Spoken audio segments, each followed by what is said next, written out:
Commence primary ignition. I'm just not the hero type, clearly. What a piece of junk.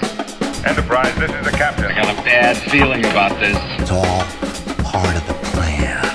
Engage. Welcome back to Podcast Super One. I'm your host, Donovan Thompson, with my co-host, Daniel Wingfield.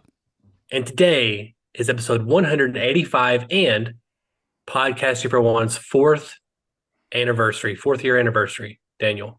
The day? To the day? Well, no, but this time frame, we're a week off, whatever. Okay, yeah. I accept.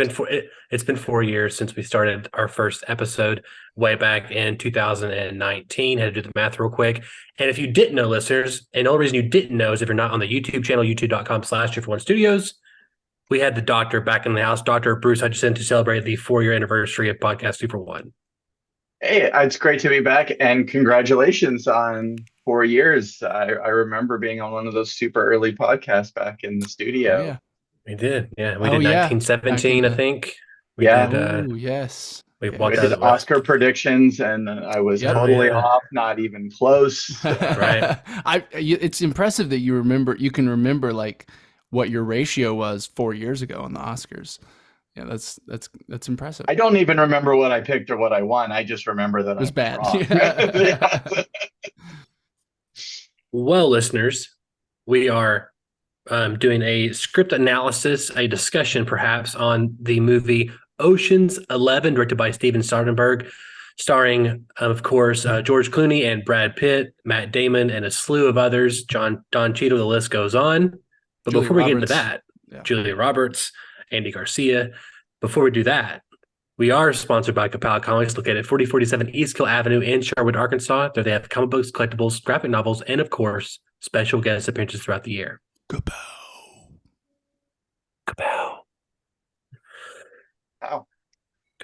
Guys, Ocean's 11. I watched this a few months back, and we kind of been talking about our next film, so to speak. And it kind of got on the topic of let's do like a heist movie or something like that. I know Mission Impossible was thrown around, which I still want to do someday. But Ocean's 11 is a great example of I'm not blockbuster, but in the sense of like a big Hollywood production that did very well at the box office. I got multiple sequels. And it's also just a very good film that kind of encapsulates that kind of genre in and of itself. So Ocean's 11, before we kind of start diving into the script, which I know is going to be a lot of fun, can we kind of get some initial reactions from you guys of what you thought about the film when it came out? It was 2001, so a little bit ago. But Bruce, we'll start with you. Well, Ocean's 11 has like a very special place in my heart because it's one of my wife's favorite movies. Anytime it's like her comfort movie, anytime like things are low or she's a little depressed. In fact, a couple of years ago, she was in the hospital for something somewhat serious, and I was just like sleeping by her side every night, and we watched Ocean's 11 because that was just, so it just has that quality. It has, like you mentioned, it has all the big stars. It's fun, it's funny, it's clever, it's quippy. It does have that sort of old-fashioned Hollywood feel a little bit. We don't seem to quite get the kind of the movie stars being movie stars in a really big Hollywood type movie. So I've always enjoyed it. It's definitely one of those movies you can just come back to over and over again and enjoy. So when you suggested it, I was just on board immediately. Awesome. Yeah, same. I mean, to me, and we'll get into why in a bit. To me, this is the ultimate heist movie, I think, just in terms of it's an enjoyable movie just out the gate, regardless of genre.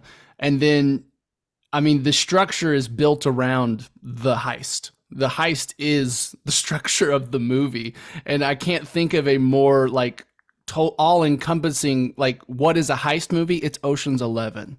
That's what it is.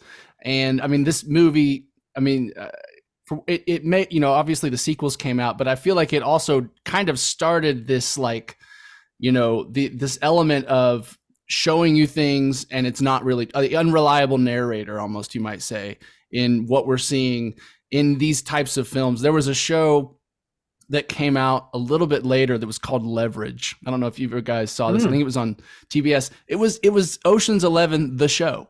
That's what it was. It was them doing similar types of heists where it was, you always didn't know how they were going to pull it out, but they always pulled it out at the end, and it was always in plain sight to a degree, right? And so, like, yeah, I love this movie. I think it is. I mean, the Brad Pitt and George Clooney chemistry is just perfect. I just, it's fun. Like Bruce said, it's funny. It's got a really active pace where you never feel like you're sitting still, but I don't feel like it it doesn't outstay its welcome. So yeah, to me, Ocean's 11, I only have really good things to say about it, pretty much. That's awesome. And yeah, Leverage, Daniel, I've seen every episode. I watched those with my parents back in the day when those were airing. I think it was TNT it come on, or USA, Yeah, one of those USA two. or I think USA. That sounds right. I haven't thought about those channels in a long time. Yeah. Yeah. But yeah, I echo both your guys' sentiments. I think when I think of a heist movies, this is the top of the chain there. There's a lot of cool things happening. Again, the chemistry. I think there's a scene where Brad Pitt's like on the bar and he's not even looking at Clooney, and he's silent. And George has this dialogue with him, and that perfectly encapsulates their relationship, and stuff like that marinates the movie the entire time.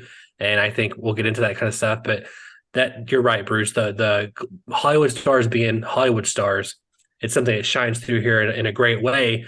And it just kind of, again, there's this running theme lately we have on the podcast, especially when you're on, is that we've kind of entered an era of movies. Maybe it's my fault. Maybe I cheered them on too long or too high, but we've entered this period of movies where, we don't get this kind of stuff anymore at this level in front of a lot of people's eyes. I do want to still go ahead and dive in. Is there any top level things, Bruce, that we should kind of keep in the back of our head? I know there's things like Daniel mentioned, unreliable narration. There's things like, I mean, that's one of the biggest ones, but is there anything that kind of comes to mind on your end?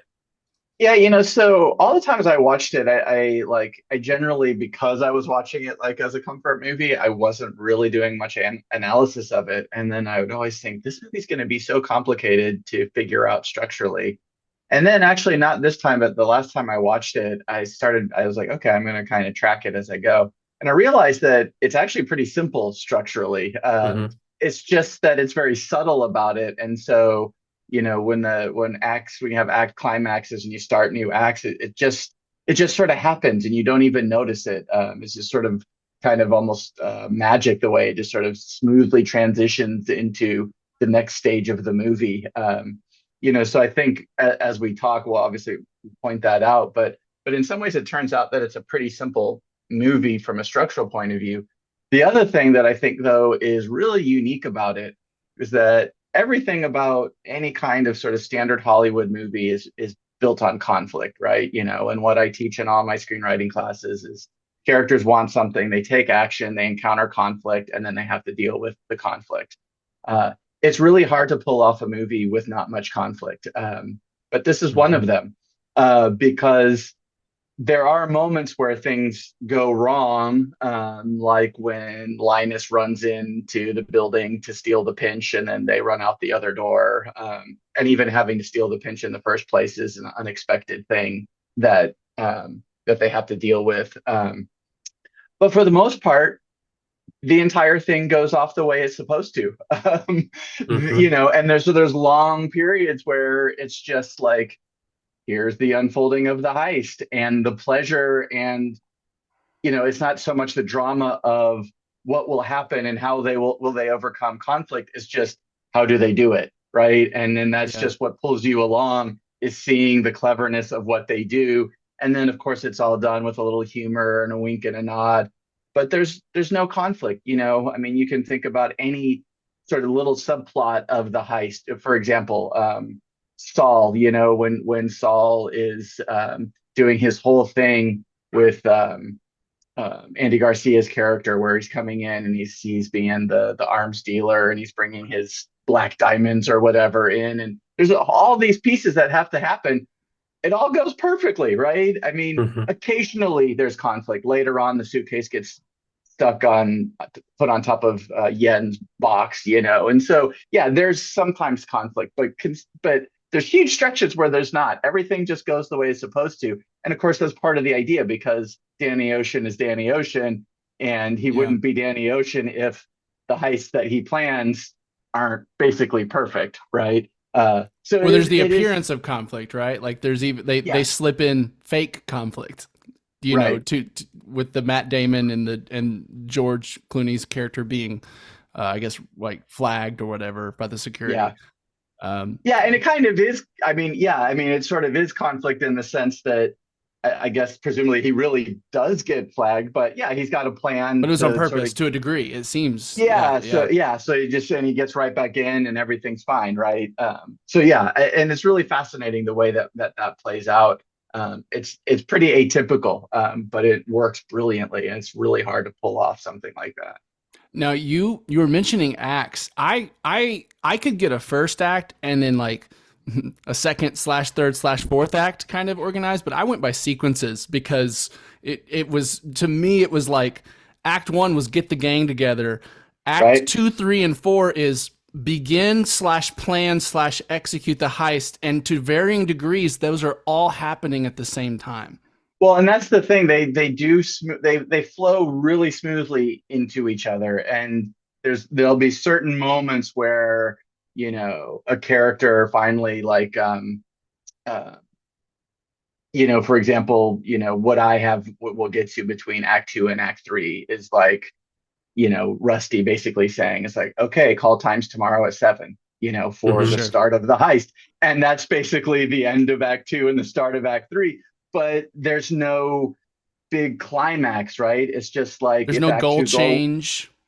well, there is a goal change, but it's minor. It's like prepare for the Sure, heist sure. Yeah, and fair. then Yeah. execute the heist. And I mean, you kind of said it, and it's just that the transition from one to the next is so smooth.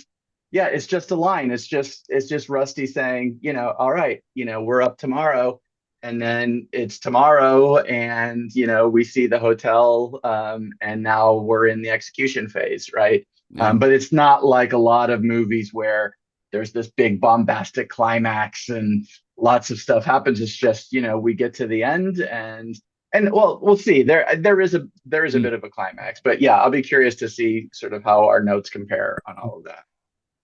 Yeah, I think one of the things that I immediately think of when talking about specifically the end and kind of how things roll out narratively is almost like the joy of being lied to versus a movie that's like trying to have twists and turns, and like there's kinds where they don't tell you all the information, and then they kind of pull the rug out from underneath you and then you feel cheated and lied to because you couldn't figure it out too.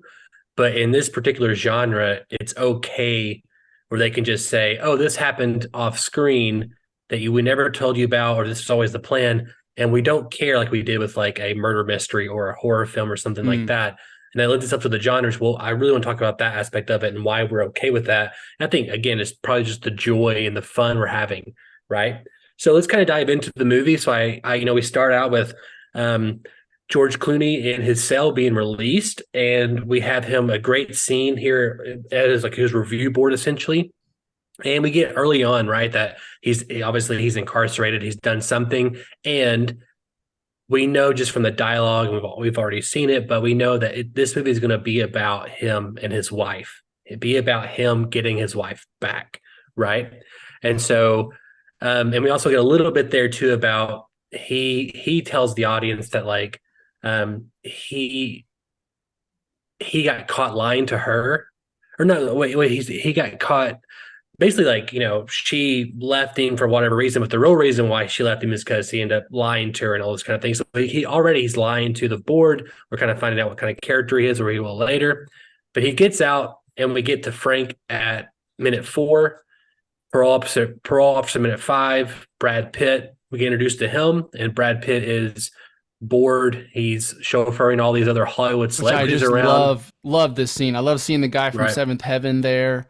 All these actors that at the time were kind of up and coming, probably, but most have disappeared. But I just love Brad Pitt's just attitude, that whole sequence in the strip club in the back room with the cards. It's just wonderful. And then of course like Clooney coming in and betting badly in some, like kind of intentionally showing his hand or trying to pretend like he's showing his hand with the bet, and then he wins everything, which is an interesting foreshadowing just to like the whole plan of the heist in general. He does things in poker that typically would be not strategic, or like, right, you're telling people he's betting too high or whatever, and then he comes out on top. I just love that whole little scene right there. It's just so much fun. It's great also because of that, Daniel. Plus, it's foreshadowing the relationship and just how this dynamic works in terms of,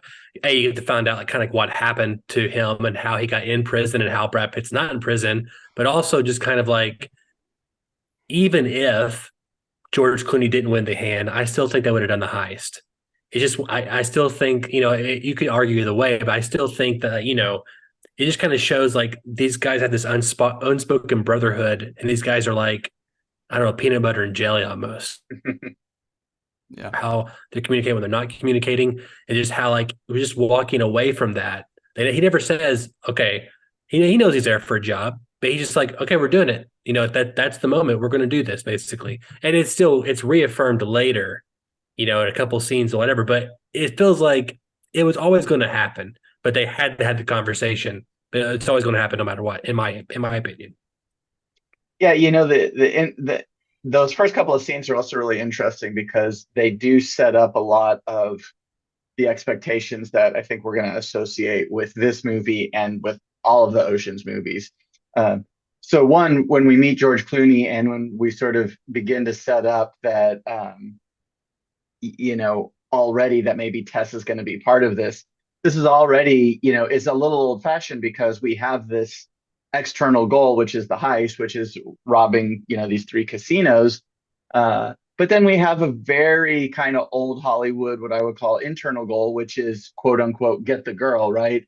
To win over Tess. And basically it's sort of like he's got to pull off the heist and expose Terry Benedict in order to win back Tess. Really in the 21st century, like the romance subplot is kind of a thing of the past. Like it's not very common in most Hollywood movies. I mean, you might have like a romantic comedy or something where it's about a relationship, but the idea that there's sort of a more action-oriented external goal and then there's like a romance subplot is pretty rare. But it's here, right? We get that immediately. And then when we go over to Rusty and Brad Pitt, the other thing we get that we associate so much with the Ocean's movie is the whole meta level of everything that the Ocean's movies does, right? And so we've got Rusty working with Joshua Jackson and what's his name from that 70s show? Topher Grace, and they're playing themselves, right? So the movie becomes very meta in that. And of course, that's going to go, I'd say turn it to 11, but it's going to turn up to 12 in Ocean's 12, right? When Julia Roberts pretends to be Julia Roberts. And so there's Bruce always Willis. Is that the Bruce Willis one? Yes. Is that where Bruce Willis plays himself? Is that, I couldn't remember if that was 2 or 3. Yes. Yeah. So absolutely, so I think this whole, like, that's the other thing. And I think the meta part goes hand in hand with the old Hollywood, because it's sort of like, we're going to really focus in on kind of Hollywood glamour and these Hollywood stars, but we're smart enough to know that maybe that doesn't quite play, in 2001 at the beginning of the 21st century. So they kind of do it, but they do it in a clever sort of postmodern way, right? Where they can kind of be meta about it and poke fun at themselves while they still luxuriate in the glamour of all of these Hollywood stars, right? That are much bigger than they are. Not all the time, but in a lot of ways they are. I mean, absolutely. George Clooney and Brad Pitt are bigger than all of them. I don't think that's, maybe not Bruce Willis at the time. No one will be offended by that. No. I kind of have this. Sorry. I just, the way you said that reminded me, of course, the other part that's super meta of all of this, and it doesn't come till later, but is Linus, right? Is Matt Damon. And the whole joke of the movie is that Linus isn't ready to join prime time, right? And of course, that's completely meta. So we have this up and coming big movie star, Matt Damon, in 2001, who, still, is not allowed to be on the same level as Brad Pitt and George Clooney. And that's the joke, right? I mean, the whole joke is that his character also, is trying to be one of the top, leaders of the group, and they're constantly Yes. pushing him down. So Had it's he so won his smart. Academy Award by then for Good Will Hunting for his writing? Had he Wasn't that won that? 99? Yes, yeah, Yeah. Okay. yeah, Okay. Even yeah, better. Even better. yeah, So yeah, I had this first sequence kind of in right around the 11:30 minute mark. Basically, talking to Frank, which is Bernie Mac, talking to Brad Pitt. Again, all these people are so fun, all these characters. And then, kind of Yeah. the ends up being like, okay, we got Brad Pitt. Now let's get the crew together. So that was kind of like sequence one there. First 12 minutes is kind of introducing to the two main characters. And it's again, you're right, Bruce. It's so easy because it's like within the first 5 minutes, it's like, okay, we got to steal money. We got to get money. Like Yeah. that's the movie goal. I think it was Yeah. like at 11 or 12 minutes on the mark that he mentions we're going to steal from the Bellagio. And he lists the 3 casinos. yeah. Right. Yeah. Right. Yeah. He talks to Saul. Does he talk to Saul at Ruben. Ruben? Yeah, It's Ruben's Ruben. first. Yeah. Yeah, Gotcha. yeah. So 15. he mentions, so he mentions it, and then couple of minutes later, we have this great scene with Ruben. Ruben's the money man. I And, loved it. It's just another wonderful God. scene. Just yeah. yeah. That's all it is. The whole Well, movie is and just great scene after great scene. yeah, and one thing, just sort of acknowledging, not that we were getting kind of the old-fashioned movie stars, but it's great, when we look at the older stars that are in the movie with Yes. with Yeah. Elliot Gould playing Ruben, and then Carl Reiner playing Saul. More comic actors. Elliot Gould, I think, was a little bit of everything. Carl Reiner, definitely more comic actor. Mhm. But it's not just okay, the George Clooney show and everyone younger. I love that they bring in the older actors as well. And when Ruben tells the story about the 3 Mhm. attempted heists, it's, to me, is one of the funniest moments of the movie, especially the third guy in his Miami Every breath you Vice take. suit, the cigarette, and every breath you take, and Mhm. he's Such running out the good parking music lot. choices for each Yeah. one. Yeah. Mhm. It's just so great. I just look forward to that moment every time I watch the movie. Yeah, no, it's pretty fantastic. And one thing I want to mention right now, and I'm sure we'll talk about it more later, is that we're fixing to get introduced to the crew, right? So we need a crew at around 12-minute mark, and then it's kind of like 17, 18-minute mark where let's get the crew. And Yeah. we'll have to back up a smidge for Benedict, kind of his introduction. But one thing about the movie that I think is interesting is that there's not really any character arcs. I mean, other than maybe Julia Roberts, she's coming around to an idea, and it's George Clooney is trying to get something, but he doesn't change as a person. Nobody changes in this movie, and maybe Matt Damon's character is more confident by the process. Yeah. But other than that, there's not a lot of character. Well, character growth in along the- with that, I mean, George Clooney's it's not revealed to us till later, but his specific goal is the same the whole time, and his plan is the same the whole time. I mean, Yeah. in theory, I mean, he's from the beginning. It's all about Tess, and so it's like it's more of like the main character with a very clear and very precise plan and goal, and then we're just getting a little bit more layers of that as the movie goes. But you're right. I mean, he doesn't change. I mean, you could maybe argue Matt Damon has a little bit of a coming of age arc, just slightly, but even that, he's such a minor character in this that, yeah, it is interesting though, because again, back to the whole focus on Hollywood stars. I mean, the biggest A-list Hollywood stars, especially before that, I mean, the characters they played were like that in the sense that they didn't change, right? I mean, you think of Harrison Ford as Indiana Jones, and characters like that. You think of most of the characters that Bruce Willis plays, kind of the big, pseudo action, but also leading man kind of actors. And a lot of times they didn't change, right? I mean, they were almost too big to change. They were so A-list that they weren't going to change. It's also funny though, because in that way it sort of harks to the past. It also harks to the future because it also feels like kind of like an Avengers movie, right? Which is you've got like a couple of leaders of the group, and then you've got a whole team, and the team's goal is all the same, right? They function as a mass protagonist. They all want the same thing. None of them really are.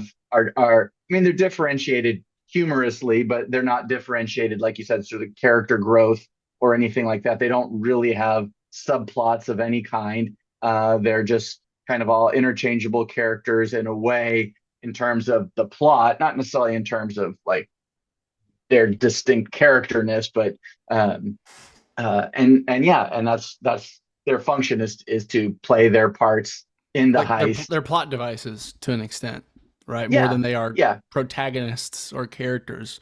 They're pieces of the puzzle that they have to do to accomplish the goal. But and to a degree too, I mean, like no one else has the goal of Tess but George Clooney, right? But his character. And yeah, so, no like, one else has an internal goal of any kind, except, like you said, maybe Matt Damon has sort of a bit of a goal of trying to prove himself to the others, but that's very minimal. And otherwise, I mean, Danny Ocean is clearly our protagonist. He is the leader of the group. It is Brad Pitt's role is super interesting because he is sort of like, the lieutenant. He's almost equal, but not quite. But also, just from a depth perspective, he doesn't have any kind of internal. In fact, if anything, the movie makes a joke of it because you don't know anything about him. I mean, you seem to know less about him than you know more about Ruben as a character and his backstory and his conflicts with Terry Benedict than you know about Rusty. Sure. So it makes him almost, cooler too, though. It makes him more cool because he's already cool. He's Brad Pitt, but it makes him even more cool. I might push back a little bit. I mean, I think, not to be that guy, but I think like something like Guardians of the Galaxy versus this, I feel like there's more places for those characters to have arcs and growth, even though it's a similar arc where they're like trying to become a family, for example, this top level real quick, versus something like this. But I think ultimately just boils down to the genre allows us, because you're right. Like Indiana Jones is a great example where that character is not changing and we're just getting these massive archetypes, right? We're getting literally like, I don't really know top of my head some of the names they were given, but like the Greasemen, for example, like they're even given almost like archetype names to associate with them to kind of tell the audience, hey, this is what they do. This is all they're good, not all they're good for, but all they're good for, kind of. This is why they're here. It's the role they play. Yeah, it's the role they play. Yeah. Yeah. At the 17-minute mark, we do get introduced to Terry Benedict, who runs the casinos. He's also renovating, this is the initial reason I think why Ruben kind of says watch out for him, but also get the sense that he wants to join because it is Benedict, or get into the situation. And so at the 18-minute mark, the new goal becomes get the crew, right? So Brad Pitt, George Clooney are together, then it's like, hey, we need a crew. And then it becomes, okay, now that we've agreed on it, that we need a crew and we're going to do this, now we need to get the crew. Yeah. And this one is pretty much 18 minutes to about 27 to 30 minute mark. It's just that kind of highlight reel of seeing everyone's scene, what their names, what they're good at. And you can do this for 10, 12, 13 minutes because each scene is so fun, and it adds nothing to the plot other than, nothing they're doing really ties to the overall story. It's just fun. It's just fun. Yeah. I mean, it may be the best montage getting the team together that exists because while it is that, every time we see them, we get a perfect little capsule of their personality and what they're going to be, not only adding in like what are they good at, but adding to the dynamic of kind of the social dynamic of the group. I mean, I love when you get to see Casey Affleck and the guy that plays his brother's character. I mean, I love that. James Caan's son. Yes, but every time we do it, again, there's a Rick and Morty episode in one of the recent seasons that's about the trope of getting the team together in movies, and to some degree, I feel like Ocean's set a certain standard that I think a lot of people have tried to copy, but just in terms of quick, succinct, and like perfectly introducing a character, it's pretty brilliant. I also have to Real quick. mention. Oh yeah, go ahead. I'll say real quick, Bruce, a movie that I have not seen that to kind of challenge Daniel. Does Sneakers? I've not seen this movie. Does Sneakers kind of do it, getting the team together? It's been a while since I've seen Sneakers. It does do it getting the team together, but the team is Okay. much smaller in Sneakers. Mm. I think the team is like 5 or 6 characters. Okay. And overall, the members of that team play a sort of a much bigger part, Gotcha. just because there's Gotcha. fewer of them. Of all the people that they get on the team, the one that I wanted to mention because it logically makes no sense, and I kind of think it was done on purpose, is when they get Basher. So we start with Danny and Rusty sort of talking about getting an explosives person, right? And I think they mention 1 or 2 names, and that those people aren't available. And then I forget, maybe Danny says, "Well, what about Basher?" And Rusty says, "Well, there's a problem there, right? The problem being that Basher's been arrested." Except for then what happens is we then cut and we see Basher in the middle of Mm-hmm. a heist, which goes wrong. He's arrested, and then it's Rusty and Danny that get him out from the cops. So there's Mm-hmm. this weird circular thing because it's like Rusty knows he's in trouble before he's in trouble, like, and then I noticed shows that up too. and then he frees Mhm. him. I mean, it doesn't make any sense. But Except if they assume that if it is a part of Basher's character that he's not good at running heists himself. That's the only way it works. 'Cause I was literally thinking this is like if to them and if it's this what they meant it to be, I don't think they made it clear enough. But if it's to them as saying, well, he's initiating a heist, therefore he will get caught because it's the Basher. trouble is not that he's been arrested, but that he is in the middle of a heist and he's bad at them. Yes. Then yes, it can make sense that way. But there is this bizarre Yes. temporal logic that doesn't make any sense. That he's in trouble. And now we're going to get him out of the trouble that we already knew he was in before he got in it. But it's either way, it's just kind of fun. And this is the kind of movie that can, whether it was purposeful or not, can totally get away with it. And we're just like, oh, okay, great. But yeah, they get the whole team together. And, at this point, I think we've got a very typical first act, inciting incident. We're going to do the robbery. Okay, we got to get the team together. We spend 10 or 12 minutes getting the team together. Everyone comes together at Ruben's house.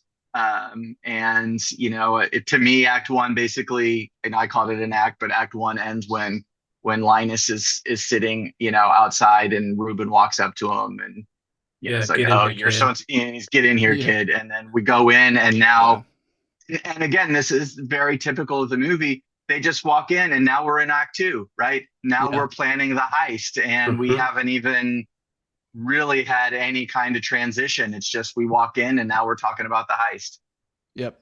Yeah. And we the get those transition was classic- Danny's speech saying, "If you want in, come on. If not, leave." You know what I mean? Like that's the transition. Yeah. Pretty much, yeah. And we get that kind of classic thing where they propose the plan to the group.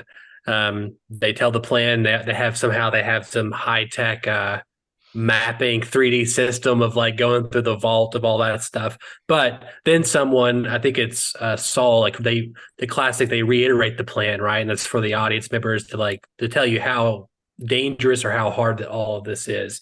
Yeah. And also it's great because it kind of starts setting up this already timid response from Saul, and like maybe he's too old for the game. And we kind of found out later that that's all just to trick the audience, along with everybody else, I think anyway.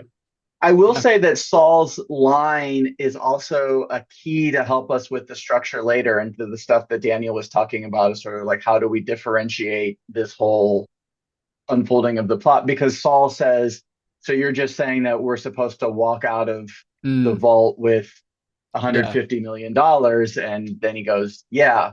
He's like, "Oh, okay." But that actually provides a key transition, because again, it feels like there's no transition, but getting the money out actually becomes what I would consider the last act of the movie, right? They get in, they've been successful breaking into the vault. Now they have to get the money the money out. And that's sort of what segs us again. When we get there, we'll see it's very subtle, Yeah. the segue into that, but that becomes its own goal, right? To get the money out is separate from getting into the vault. And Saul kind of sets us up with his line there. Which is another perfect example too of like the cool factor these characters carry, and also just how witty and how great just small lines of dialogue or one word dialogue. It makes everything just seem so fun. Like, oh, he's just like, It's very okay, quick. It's very quick. Right? It's brilliant though. It's brilliant. One thing I want to kind of touch upon real quick in this first 30 minutes is Steven Soderbergh directed this film, right? And I see this a lot in Ocean's 12, but there's a lot of like things I would associate independent filmmaking with in terms of it. Like sometimes there's these classical Hollywood shots and there's like these really beautiful camera moves, but then also there's these other times there's these like independent, I'm just kind of doing what I can, or it feels that way, but I feel like it gives it like an energy, but it just kind of feels, it's just so interesting. I haven't pegged it, but Ocean's 12 to me, watching that one, I'm like, whoa, the movie just felt like, I think, it's wild. Stylistically, there's a lot going on, because I think you're right. There is some of that, but there's also very much throwback to 60s and 70s filmmaking, and of course we've got the original Ocean's 11 with Frank Sinatra and the Rat Pack and all this kind of stuff from that era. So, for example, the use of zooms, and so there'll be something happening in the foreground, and the camera will sort of pan away from that person and then zoom to something in the background to give you some detail of who's watching something in the foreground or something else has been going on. And those zooms are very much, part of the vocabulary of especially mid to late 60s and early 70s filmmaking, but they also feel a little indie too, because a zoom is obviously, a cheap way to potentially do a dolly or something like that. So it really is fascinating. And of course, we should mention, and I'm pretty sure he did that Soderbergh is the DP on Ocean's 11. Yeah, they also have those kind of like low frame rate sections, like when they're showing Matt Damon's character for the first time, which feels like that's kind of an indie technique to me. Like, right, you're doing something in camera that doesn't cost anything to kind of give it a different feel or to kind of have a unique, portion of cinematography. So I agree. There's a lot to admire. Yeah, and I should have looked at his filmography, but Ocean's 11 I think must have been his first really big budget Hollywood movie. I mean, he had basically done Sex, Lies, and Videotape, 10 or 12 years earlier, 89, I think. And then he did a couple of like really weird other indie movies, Schizopolis, and I think he did Kafka in the early 90s. So he couldn't have had time to do anything too big before Oceans was shooting, in the late 90s, 2000, right? No, yeah, that's he. I guess Aaron Brockovich. Okay. Okay. And Traffic. Oh wow. Yeah. I didn't realize he directed those two. That's nice. He did. And Traffic, both of those would be interesting because they would sort of, they would be like the step up to like the mid-level, but still kind of serious drama kind of thing with both of those. But I'm sure it was Aaron Brockovich that probably really got him obviously got him working with Julia Roberts. It was 2000. It was 1 year before this one. Yeah. So, yeah, I think so. Probably so. Awesome. So after the start of Act 2, we get the plan kind of introduced to the people, and there's a sense here that we're getting the very basic version of the plan, and even the team members are not getting the full plan, obviously, which we'll find out later. But at minute 34, we get kind of these different sections, right? We get reconnaissance, we get power, we get surveillance. At minute 39, we get construction, intelligence, and transport.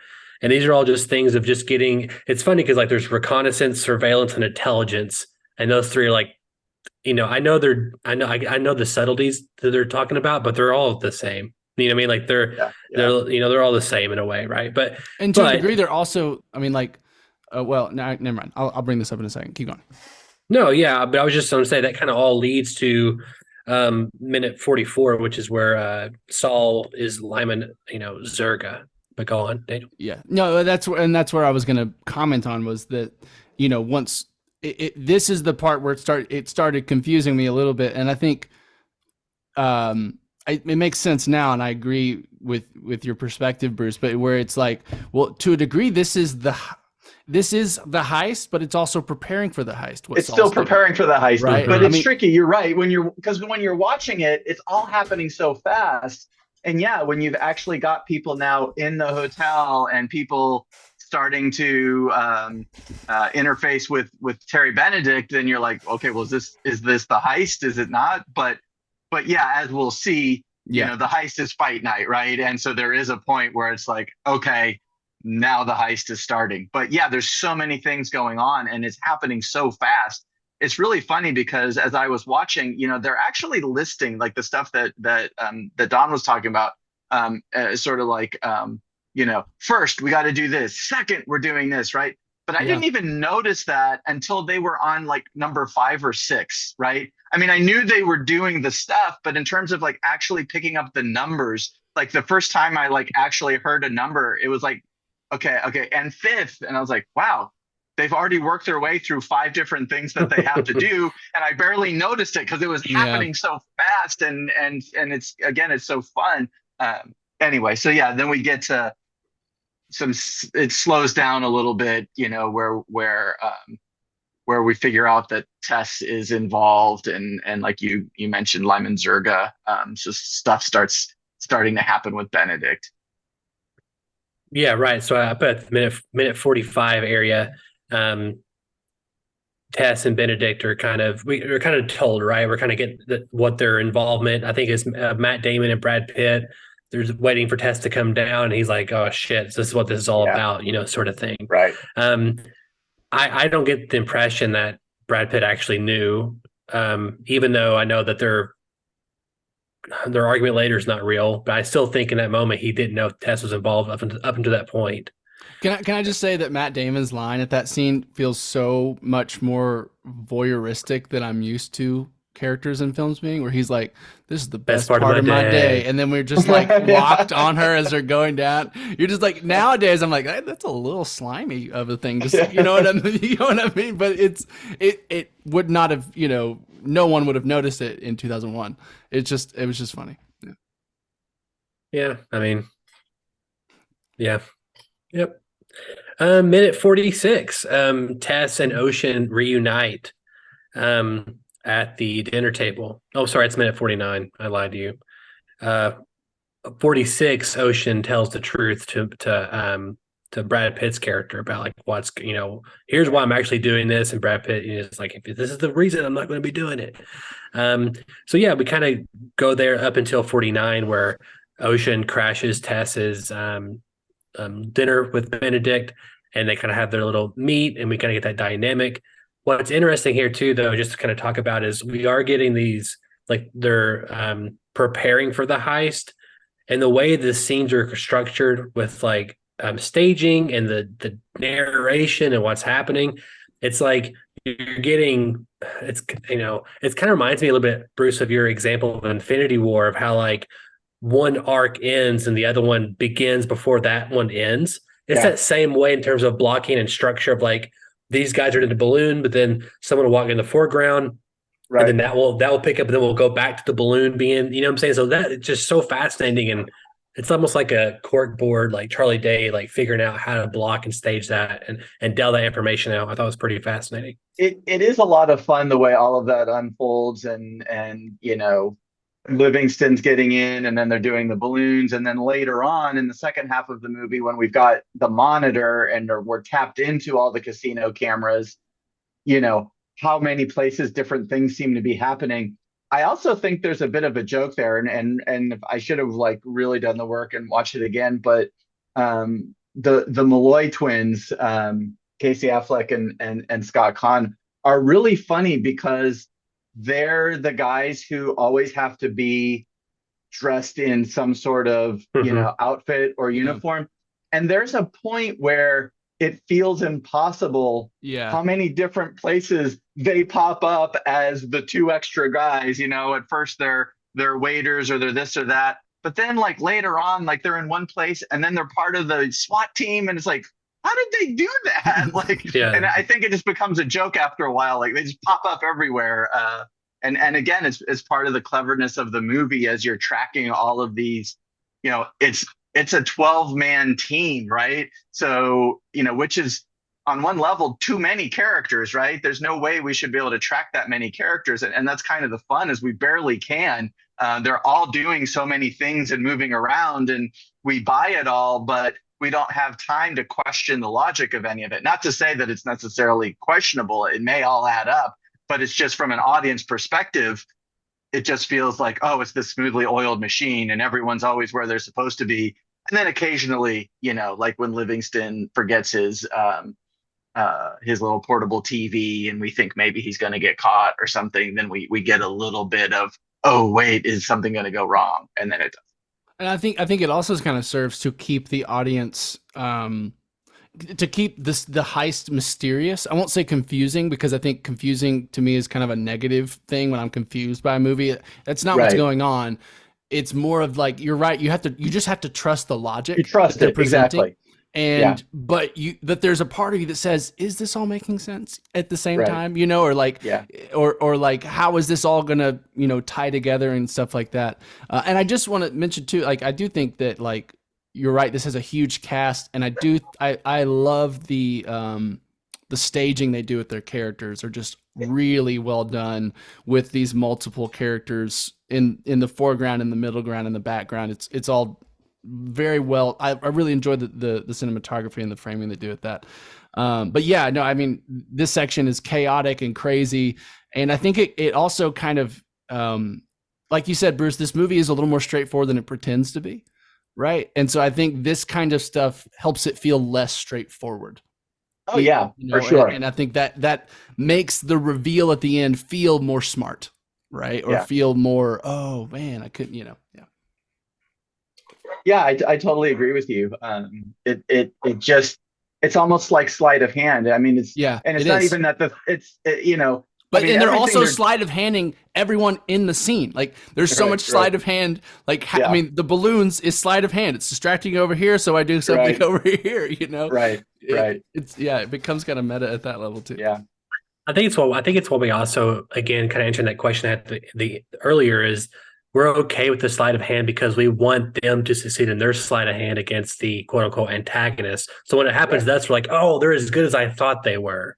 That's kind of the reasoning. And I think we trust them, right? Like what Daniel said earlier. I mean, it's like Danny Ocean is in charge, and he is so cool and so suave that, of course, all of this must be working right. Right. I mean, you almost can't question it, but at the same time, you're like, wow, it's a lot of moving pieces. I'm not exactly sure what's going on, but like you said, I'm not confused because I'm in good hands, right? This guy clearly must know what he's doing. And just to go to your point real quick, Donovan, your question, to me, what I see as one of the main differences with this and, like you said, other like detective or like mystery things, is that we're on the side of the mystery in this movie. The mystery is on our team, right? Like in horror films, the mystery is always the thing coming to get you. It's the antagonist force. It's like how you're trying to figure out what's going to happen to this character before it happens to them, or why is this happening? And so then when it becomes like, oh, we tricked you, it's like, well, that feels frustrating. But I feel like when they're tricking us, but just to make the cool team we're on look cooler, you know what I mean? It's just, it's easier to go with, like, yeah, cool. I don't mind. I don't know. There's something there. No, it's a little bit of freshman year. It's like you just go along with it because you want to be a cool kid like the seniors. You're like, oh, well, Ocean's 11 said it's okay, so I'm not upset anymore, kind of thing. So we hit the 56-minute mark. I think this is the first time we see their fake constructed room, which will kind of come into play a little bit later. And then we kind of get into the first, I called these like alternative events. And the first one was the what's it called? You mentioned it earlier, Bruce, but it's the pitch. That's the first And real yeah, problem where it's like, okay, this affected something actually, and that was one thing. This is another one, which is the construction problem, right? Which I don't even remember what it.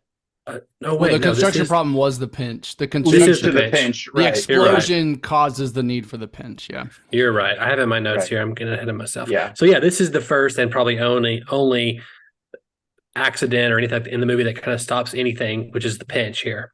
We get And what's his, also interesting happening in this is this. So like this is right after they've confronted Danny, right, about Tess, and now he's like following. It's like we're seeing everyone else do all this important stuff, and then we're watching Danny like be around what's Benedict, right? Like he's like in the crowd at the explosion thing when they're doing it off, which at least when I'm reading it, it feels like it's Danny being irresponsible, right? Or like he's going against his word. Oh no, is Danny gonna ruin this because he's showing his face because he can't keep away, which ends up being the part of the plan later. But I think that's another interesting element, kind of playing with Danny's internal goal, and just with the twist of, well, Danny wasn't kicked out, right? That was a part of the plan. Do you think that's like weak sauce, Bruce? I know, like, so the pinch happens, or they get the pinch. Ocean is out at 103, and then at 105, the high starts, right? So, which is the beginning of Act 3. In a way, you can see Danny getting red flagged as like the second act climax, right? Yeah, Everything's ready to go. It's about to happen, and then, oh man, now Danny's out of commission. And we're going to have to trust in Linus to step in and do the thing, right? And then we get that decision, and then it's sort of like, okay, we're up for tomorrow. And then we do get this weird transition, because then we get this little bit of training with Linus, right? Where Rusty's telling Linus all the things, don't look up, don't look down, don't do this, don't do that. And then another great joke. And whatever you do, don't, right? And then he gets called away, and we don't find out the answer. And then we cut to Saul, and Rusty comes in, and he's like, okay, you're up. And then we see Saul, and he's breathing heavy, and he seems nervous. But then he pulls himself together. And it's kind of funny because he gives us the verbal cue. He says, let's do it, right? And then it cuts, and we see, I think, the MGM Grand from the outside. Now it's like, okay, the heist is on, and now we're into what I would say is the beginning of Act 3. Yeah. Yep. So it's all clear now. It is really funny how, honestly, Ocean's, looking at it on paper, is easier to understand than watching it. You know what I mean? And that's what I'm telling you. I watched it so many times going, this is so complicated. I don't know how I'm going to, this is going to disprove every theory I've ever come up with about how you structure a movie. And then when I actually started paying attention, okay, it's actually all right there. It's just, it all happens so fast and goes so quickly. So, and without it doesn't make a show of the big moment. And I think that is the big thing, is that the climaxes don't really feel like climaxes, right? Yeah. The goals changing happens so quickly and so seamlessly, and it's not like in some movies where the goal changes and then the first part of the act is them regrouping or something, or preparing to take on the new goal. It's just boom, now we're just doing it. You know what I mean? And I think part of that is just that whole attitude, right? Which is that everything just kind of goes off perfectly. And that's, to me, that's what's really unique about the movie, again, is there's sort of a lack of conflict. But usually climaxes are big moments where either the character has struggled really hard and gotten their act goal or their sequence goal, or they've suffered a setback, things don't go their way. This is just this well-oiled machine, and we do get, again, Danny's out, and so there's a little bit of a climax, but then it's just like, okay, we've got Linus, he steps up, we're going to keep going, right? And then it just smooths right when you pitch it. Factory. It's like, I wonder how he pitched this. Like, okay, it's a heist movie where everything goes great. They rob the place, they get out, they win, over. Right, and it's going to be 2 hours. Well, I think what they pitch it on is we're gonna we're gonna remake a Rat Pack movie, and we're gonna create a Yes. new Rat Pack, and it's gonna be led by George Clooney and Brad Pitt. And it doesn't actually matter what happens in the movie. Yes. It's Yes. just going to be really cool. And yeah, and of course, yeah, Warner Brothers, I think, or whoever it is, yeah, it's going to be like, okay, let's do it. Yeah, their decision definitely paid off. So we hit the movie about, I think, the 150. I have like I have 105, the high starts. I have like one. Yeah. I'm kind of skipping over some stuff. But 113, Daniel talks to Tess, and Matt Damon's with Benedict. So we kind of start getting to a place where we have multiple things kind of firing off at once, right? And I kind of have one other linchpin moment at 115. Ocean's like in lockup, right? So we kind of establish his alibi, at least for Benedict. So he's in there. And one thing like this adds to this overall thing is it's not really Ocean's 11. It's more like Ocean's 16 or 17 because there's all these people that you always think, oh, that guy is bad. Oh, that guy's going to whatever. It's always someone that, nope, it's always going to work in their favor. They knew this guy. Right. This guy was some secret play or whatever. But yeah, really fun stuff. At least who else besides the guy that's pretending to beat him up? Is there anyone else that's early on when they get more? Early on, when they get the plans for the casinos, the guy who lets them into the office. Yeah, exactly. And it's always like, they're doing this illegal stuff. It's like, how's your wife? Oh, we're pregnant again or whatever. And we also, and we kind of forgot this. This was in Act 2, but getting the access card for Livingston to get in, and Rusty goes to the strip club. Yes. And the stripper takes the card off the guy, and we get the fun joke about the mom. She's like, on in 10 minutes. Oh. Yeah. One of the only times where he's like, he's like not sure about that. It's just banger scene after banger scene on this movie. It's so fun. I was watching it and I've seen this a lot. Like this movie came out, I was 9 when it came out, I guess. And I've watched it a lot since then. It used to run on TV a lot. Oh yeah, all of them did, and just watching them, I love it every time I watch it. There's not a time I'm like, I'm never upset when I have to watch this movie ever. I think it may be George Clooney at his smoothest, just like as in terms of he's like this smooth character. I mean, I don't know, it might be. And part of what becomes fun about Act 3 is as the characters sort of accomplish kind of what seems to be the last thing, although then they all sort of end up on the SWAT team. But in Act 3, as they all finish their goal, they end up back in the hotel suite at the monitor, right? So Livingston sitting at the monitor, and they start then coming after, there. After Saul finishes his job, he shows up there, and then once Frank is sort of fired from being a dealer, then he shows up there, and they all begin to congregate in this room to sort of see what's happening and to track the later events with Yen and different stuff. Well, speaking of Livingston, that is he is one of the only characters that actually has true conflict, right? When he's in the beginning going in to like tap into the camera systems, and he's walking out, and that guy's chasing him, and he's like, "Sir," and then he's like, "You forgot this," and he thought he was caught. Yeah. But even then, it's not true conflict. You're right. It's fake conflict for him. Right. I mean, for everyone, even actually, if I remember correctly, Rusty and Danny, I think, are watching on a monitor, and because he's gotten it working, and so they're seeing it happen, and then they're freaked out, and it's like he gets through. But and that security guard is kind of violent. Like he puts his hand like, "Hey man, you got to get your stuff." Yeah. And it is one of those moments where like, how is this guy not at least a little suspicious? Like you were 5 feet behind him yelling, and the guy was ignoring you, and then he turns around like pouring sweat.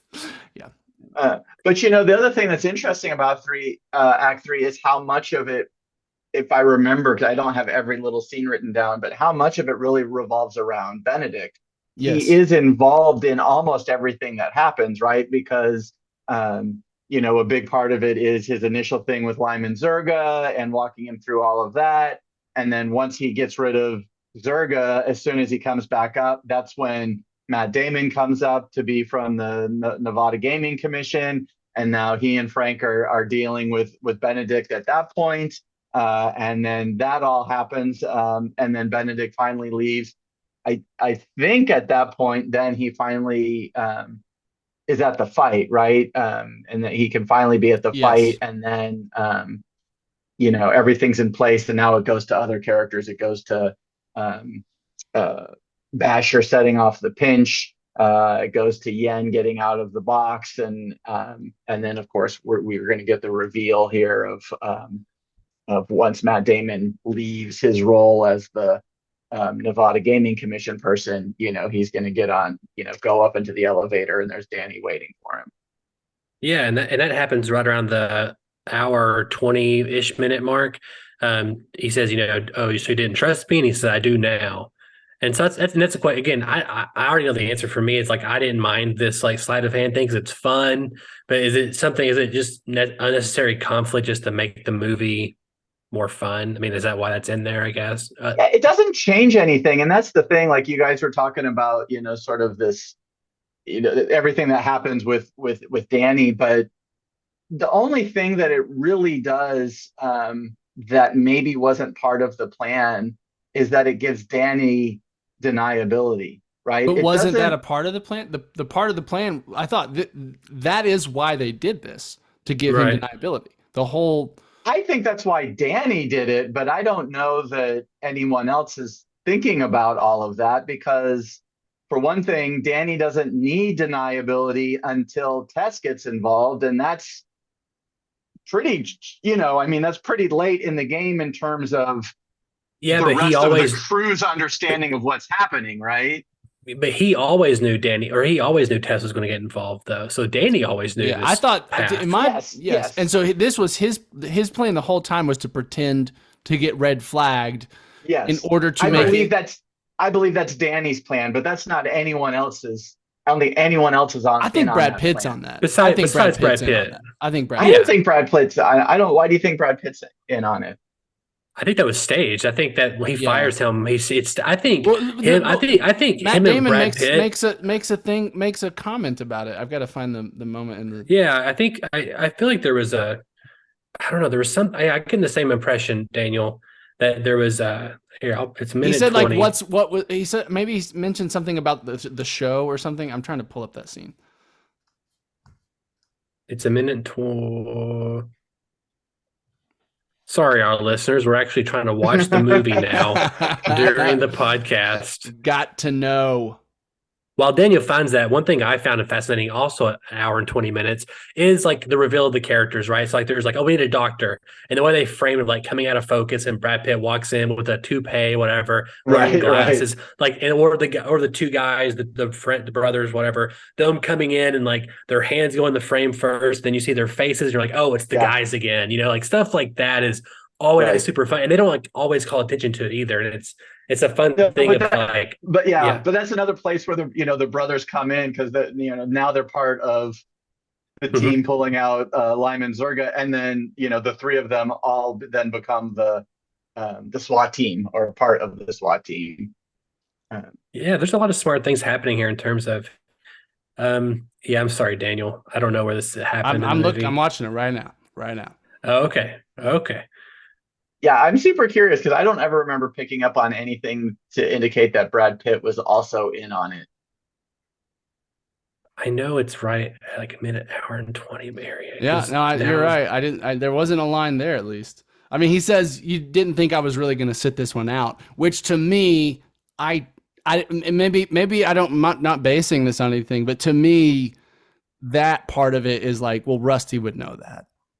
And to me, like to some degree, like it's a genius plan on Danny's part, right? To like, because he has already been, he's a convicted criminal for stealing very valuable things. Someone like that being in a casino, whether you like Tess or not, is probably going to get flagged, right? Like there's a good chance that they could at the very least.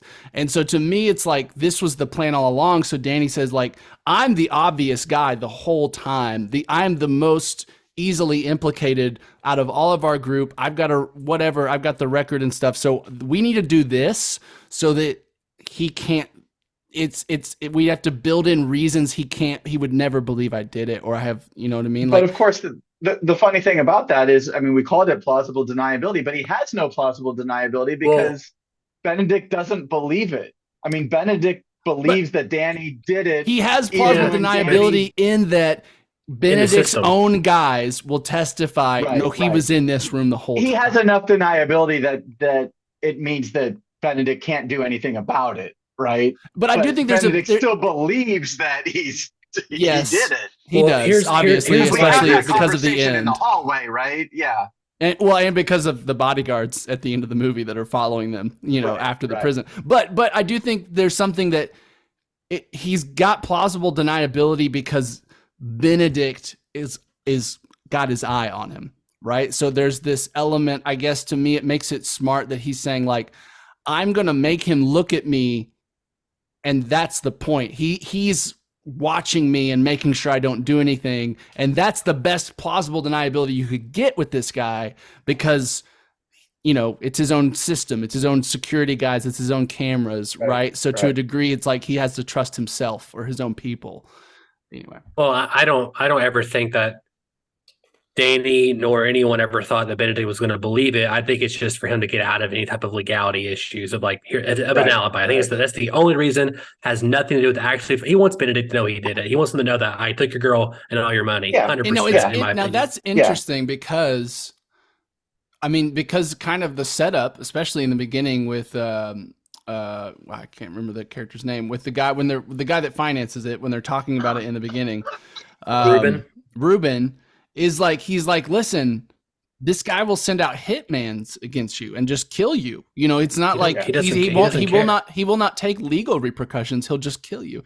And so it's interesting to me because I guess I always figured that, like, I mean, obviously Benedict is suspicious, and I mean, and clearly, is it Ocean's 12 or when he just gets revenge, right? So like clearly later on, we know that Benedict figured it out and found a way to get he has guys back. following him in the last shot of the movie. Two guys are following him in the movie. But you could say that's suspicion versus he's sure. I don't know. You're right. I guess it is interesting that they never quite address that threat, or they don't have a plan for that threat, I guess. I don't think they need. I don't think they need to address it. I think it's addressed. I think it's what's said is said, and I think we got what we needed to get out of that particular part of it. But to go back, Daniel, sorry, Bruce, go ahead. The line was something like, I remembered it as we were doing this little side trip here, was he said, why didn't you guys tell me earlier? And then Danny says, where's the fun in that? That's it. That's what makes me think Brad Pitt knew about, him being exiled. Yes. It doesn't, it's still just an implication that Brad Pitt might know. I mean, because it doesn't change anything for Brad Pitt, right? I mean, whether it's George Clooney by himself or whether it's George Clooney and Matt Damon, it doesn't actually change what Brad Pitt's up to. But to argue the part a little further, there's no reaction that when Brad Pitt sees George Clooney after the heist that he's surprised he's there, right? That's true, but whether that means he knew about it or whether he just knows that he's not going to sit it out, he's going to find a way to be there, right? But going all the way back to I didn't mean to text you guys. That's my fault. I was trying to text my wife. Sorry. To Daniel's point, to Donovan's point, I think it's still more for us. You know what I mean? Oh, it is, yeah. Everything with what's happening with Danny and the sleight of hand with him, it adds a little bit of element to their ability to pull off the heist, but really it's just another sleight of hand for us to be, pulls down the thing and then he's there. And then there's some fun with it too, right? Because Linus actually finally gets his one-upmanship on Danny, because Danny goes to set off the explosive and the batteries are dead in his remote control. And it's Linus who has an extra set of batteries, who's sort of like, of course, how can you not have brought a spare batteries, right? And it's kind of silly, but also it's Linus's, he finally gets one up on Danny. He's better prepared than Danny because he's got the extra batteries. Yep. Right. Sorry, I was texting my wife. And It's all right. let's go ahead and get into this final act here because we are going to have to wind things down as we get close Yeah. to we're over the hour here. So yeah, let's kind of talk about the final bit here, getting out of the heist. Yeah, and this is probably the most subtle transition because this is now Brad Pitt calling Benedict, right? And the lights have gone on and off. Benedict has shown up back in his security room. We see what seems to be the heist taking place, and then he gets the call from Brad Pitt, and Brad Pitt starts doing the bargain with him, right? Okay, we'll make a deal with you. If you let us take 80 million, we'll leave you 80 million, right? That's now the goal, is to get the money out, right? And everything is now about getting the money out. And this is the biggest sleight of hand, right? Because everything we're seeing is completely false, right? We don't know that it's the wrong room. We don't know that the truck, the self-driving, or the remote control van doesn't have the money in it. We're completely in the dark for everything that's happening during this part of the movie. Yeah, I mean, it's pretty self-explanatory. It's ultimately it's kind of building up to that moment, right? As we're getting this big sleight of hand of Benedict kind of choosing between Tess and the money, right? Which is Ocean's ultimate plan here. I don't think he cares about the money. He's giving it away to people to help him further his plan, right? And it's just to get Tess back. And that's kind of where the ultimate decision for him comes down to at the end of the movie. Yeah, and this is the shortest act. It's only about 20 minutes long, including the epilogue. I think, which is another reason why it's a little hard to identify as its own thing. But the movie has made such a big deal about getting out with the money. How do you get out with the money? And again, we referenced the really funny scene with Ruben earlier on, right? And so, we have this whole thing between the fake video and then the van bringing them all the way out to the airport and then exploding, and then it seems like all the money's gone, and then of course we then get and here's what really happened, right? And we see and this is probably the first time, if I remember correctly, where the movie sort of rewinds. Is that correct? Yeah.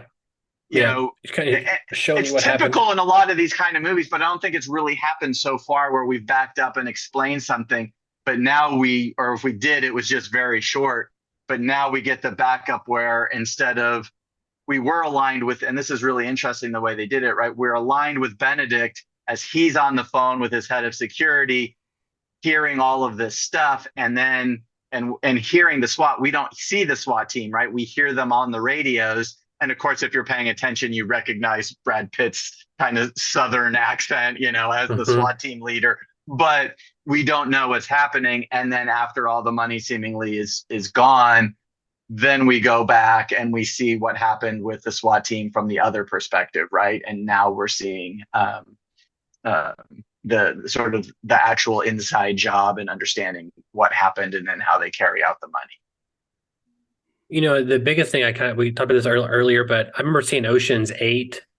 I've seen 11 and 12, of course, but Ocean's 8, they have this very similar thing where it's like a big sleight of hand. I mean, all these movies kind of have this moment where they're, hey, this is what actually happened sort of thing. Right. But a lot of times sometimes in movies it doesn't work. Even in these fun heist movies. Is that because we're just not aligning with those characters, or we're just not totally engrossed or having fun? Is it just a fun metric? Is that what allows that to happen for us? That's a really good question. But when you do that, back it up and show what really happened, it's pure exposition, right? I mean, in those moments, there isn't really drama per se. There really isn't kind of conflict unfolding. It's more just like, okay, here's what actually happened. And so I think you have to have the tone of the movie be right. The explanation has to be fun. The explanation can't be too long. I think there's a lot of things that go into making that work. And sometimes, like you said, it doesn't. Sometimes the explanation just goes on and on and on. And it's like, okay, I don't care anymore. I don't, And I think sometimes they pull too much out of left field, right? Like, I think what works for this is that all the elements of the deceit we've seen. They're right? already set up. That's a great point. The fake Yeah. set, right? And like it even makes the fake set make more sense. Oh, it wasn't just for practice, right? Right? Okay, that makes sense. Like why they made it so perfectly. You don't have to introduce some whole new element that the movie hasn't dealt with. It's all already there. The SWAT team's already there. The fake set's already there. Yeah, everything. You're right. The only teeny little thing is the interception of the 911 call, but we've already seen them infiltrate. Yeah. Well, and what the video and all of that, so it's fine. We buy it, you know. And then the deception, right, is actually rather simple, right? It's for one, it's just on what the deception is what you're seeing on the security cameras. Is the crux of it, and it's a double deception, right? First they're deceiving Benedict by their just playing like a feed of no one in there, and then when they show us people in there, we're assuming that that's true, but then that's where the actual deception is happening when they're showing that kind of stuff. And so I guess it's interesting that like it's a very smart reveal. You know, it is funny. The one thing that it's a tiny thing that bothers me, but it often happens in these situations where they almost over-explain. The reason that Terry figures out that the video is fake is because Bellagio isn't written on the floor. And the explanation, he says, is we just got that installed on Tuesday, right? Yeah. And that line has always bothered me because it would make perfect sense that they got the blueprints for the place, but they didn't have anything that said that there was Bellagio on the floor. Like, I think we would have just bought that. We didn't need an extra, very coincidental explanation that just got installed on Tuesday. Like, you could have just left that out, and it's or I've been in there 100 times. Detail. Or we're standing in a room where there's not blown bits of money. There's blown bits of like stripper magazines or something in his safe. In the safe room, right? When he says that, they're like they're showing that, and so it's like you're right. There's many other reasons he could have come to that conclusion. Too. Yeah. I think again, it's a dialogue change where it's just like I've been in there 1,000 times. Like, you know, he would know what the floor looks like. I mean, he could literally not say anything and just like have a look where he's just looking around, like, and then he says something doesn't look right. Yeah, play the videos again. You know what I mean? Like that. Yeah. It's one of those things where they and I get it because they're trying to cover every little thing and make sure that there aren't any plot holes. And I was like, oh, you could have gotten away with that one, and it just felt a little forced. That's being super nitpicky, though. I mean, it is interesting. It is the one thing. It is like it's the one thing they couldn't account for. They didn't account for, but it doesn't. It happens after the fact. Right. It's interesting. Yeah. I brought up Ocean's 8 a minute ago, and Daniel hit the head on the nail. I think you're right. They are setting these things up that end up paying off, right? So in Ocean's 11, the big like sleight of hand is that Yen has been doing stuff secretly the whole time, and he hasn't been in the whole movie at all until it's revealed at the end of the movie. And it's like a sequel to a movie that happened 10 years prior too. So that's the difference right there, where it's just like, here's a character we have never seen before that's pulling the strings. That's why Ocean's 8 doesn't work for me as well as Ocean's 11, specifically Ocean's 11. But yeah, let's wrap this up. So I think I watched a couple months ago and watched it again today, them all standing outside the Bellagio and then all single file walking away is such a magical movie moment with like the scenery, the music, the composition. Yeah. All of it is just like, oh, that's why I go to the movies. Right there is the joy of this fantasy world. Yeah, it's a great ending, and then of course we get this nice little epilogue that bookends the movie. We're back where we started. Danny in prison, but now here's Rusty and Tess picking him up. So I just want to touch real quick on like the Danny and Benedict conflict with which is on camera, which Tess, because I mean that right that would be after. I mean that's after they've completed the heist, but I guess that's just like the tail end of that act because Danny isn't out of the casino yet, right? So he hasn't escaped yet. So, but I do think to me it's just a little weak that like the plan the whole time was to put on this heist so that they would get it on camera. Benedict saying he likes money more than Tess, or would trade Tess for the money. It's just like, I mean, like, just the fact that, you know, they were planning on getting that phrase out of him with her in her room at that time watching Well, it. I mean, I guess part of it is that Danny, I mean, he does set it up, right? I mean, he asks the question directly. It's not like he really has to trick him into saying it. He's basically like, I'm giving you the bargain. What are you gonna take, right? I think I just found proof that Danny being in on it, everyone knew it but Matt Damon. The fact that the guy tells her to go change it to a channel.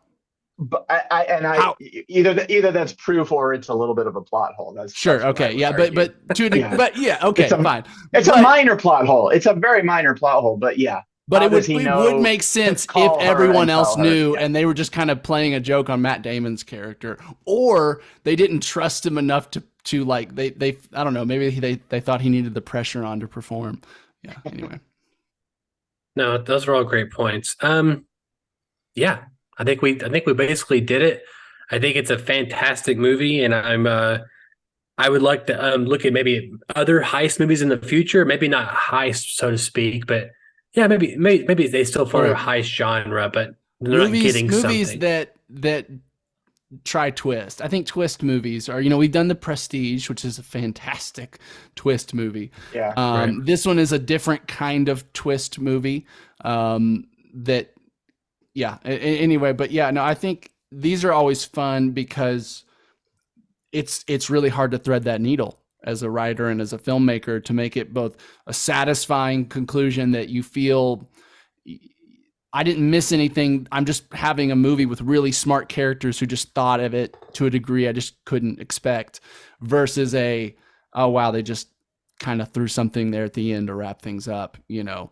But yeah, no, I think for me, again, it's the best Oceans movie. I still enjoy 12 and 13 a lot, especially just because once they establish these characters, it's fun to revisit them in different points of their life. But like I said, I when I think of heist movie, this is the movie that I think of. And I think just the fact that like the plot is the heist and the heist is the plot is like, I can't think of, besides Oceans, and maybe like I'm trying to think, maybe like I'm thinking like Tinker Tailor Soldier Spy, or these like kind of espionage movies. There's not a lot of movies where there's movies with heists in them. I can't think of a lot of movies where the movie just is the heist. Yeah. It's called Avengers Infinity War. No, I'm just kidding. It's a heist to get those gems, baby. So Daniel, how can our listeners write into us?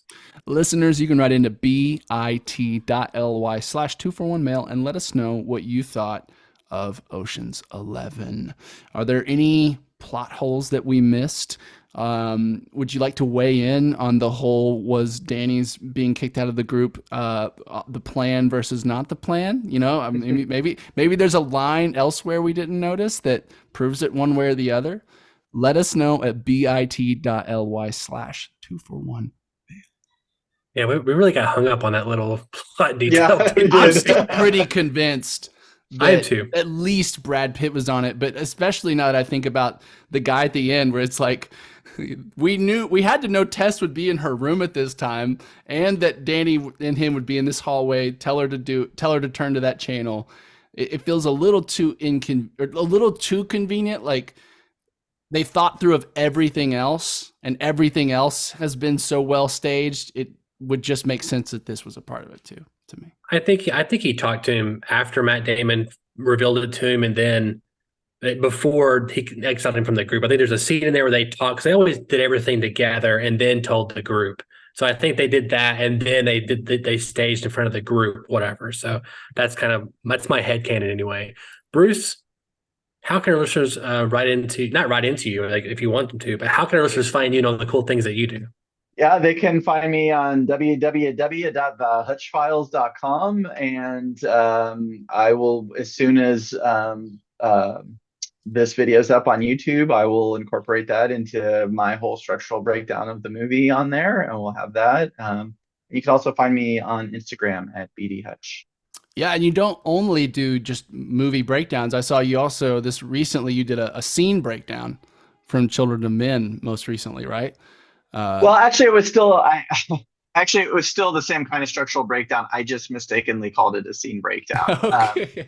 But there are, and then I went back and I called it a structural breakdown. But I actually do have plans to post some other stuff, especially some of the things that I teach. So, for instance, another thing that I do a lot of that you guys are aware of is like beat analyses of specific scenes in movies, and analyzing how they unfold. And I'd like to start getting some of those up too. But yeah, Be awesome.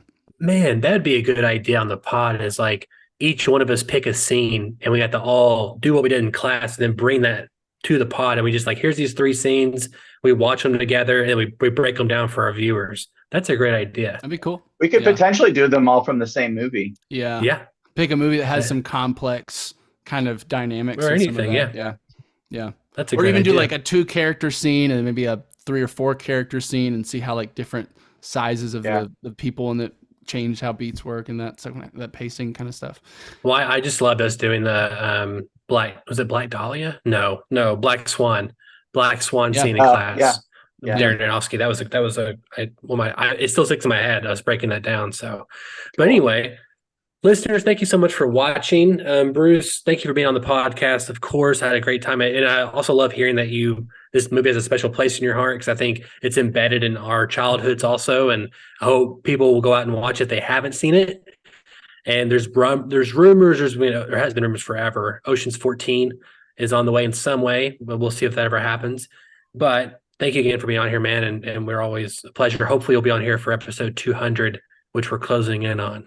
Yeah, I'd love it. I always love being on here. I always appreciate that you guys want me back every time. So I will definitely be here for 200, maybe even for like 192 or something, whatever you I would need. love it. I would love it. Yes. I would love to get one in between It's there. Christmas break's coming up, so you're gonna have a lot more time on your hands. Yeah, I will have That's some true. free time. Yeah. Have we ever done a Christmas movie? We did Die Hard. Die Yeah, Hard. Die Hard. We did But do maybe Die Hard. we should we should do another Christmas movie and do another, maybe pick a real Christmas movie this time. I don't know. Hey, don't I'm say that to open. Or a Donovan. We Christmas already horror did a movie. real Yeah, Christmas yeah. movie. We can Yeah. do well, you can do, kind I would of suggest Kiss, variations Kiss, Bang, Bang. of Christmas movies. Like Well, but Christmas you've horror. You've seen Kiss, Kiss, Bang. Black I've Christmas not. would be a great one for that. But yeah, you haven't seen Kiss, Kiss, Bang, Bang, Daniel? I've not, no. Oh man, that's a great one for like noir, like narrator talking, and like that's a great one. It's also Shane Black, so it is what it is. Anyway, my name is Donovan Thompson, I'm Daniel Wingfield. And I'm Bruce Hutchinson. and we have spoken.